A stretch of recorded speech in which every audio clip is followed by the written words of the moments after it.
කොහොමද ඔයාලට ඔන්න ඉතින් අද මම මේ වීඩියෝ එකෙන් ඔයාලව එක්කන් යන්නේ ලංකාවේ තියෙන ස්පෙෂල්ම ප්ලේස් එකකට. ඒ තමයි ලංකාවේ දකුණු කෙළවර. ඔයාලා කවුරුත් අහලා තියෙන දෙවුන්දර තුඩුව. ඉතින් මේ ප්ලේස් එකේ තමයි දෙවුන්දර ලයිට් හවුස් එකක් පිහිටලා තියෙන්නේ. අපි වීඩියෝ එකට ගිහිල්ලා බලමු මේ ප්ලේස් එක කොයි වගේ ලස්සනයිද කියලා.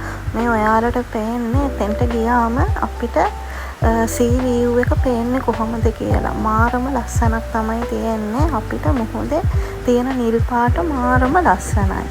මාරට හිත නිවෙනවා.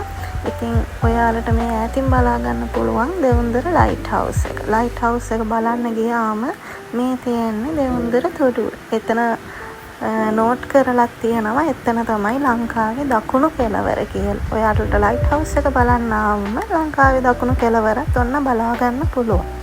ඉතින් අපි මෙතෙන්ට ඇවිල්ලා ගොඩක් වෙලා මේ sea view එක දිහා බලාගෙන හිටියා. ඕන තරම් වෙලාවක් බලාගෙන ඉන්න පුළුවන්. ඈතින් නැව් යනවා පේනවා. එතකොට ඈත කට්ටිය නානවත් පේනවා. හැබැයි මෙතන නාන්න නම් සුදුසුද කියලා මං හරියටම දන්නේ නැහැ. හැබැයි මුහුද නම් මාරම ලස්සනක් තමයි තිබ්බේ. ලස්සන නිල් පාට වතුරක් තමයි මුහුද තිබ්බේ. ඔයාලට රිලැක්ස් වෙන්න ඕනේ නම් ඇවිල්ලා ඕන තරම් වෙලා මෙතන ලයිට් හවුස් එක ළඟ බීච් එකේ බලාගෙන ඉන්න පුළුවන් මුහුද දිහා.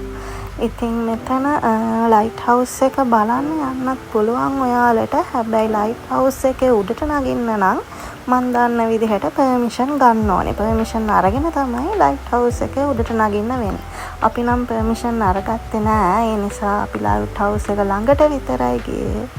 ඔයාලට කැමති නම් පර්මිෂන් අරගෙන ලයිට් හවුස් එක උඩට නැගලා බලන්න පුළුවන්.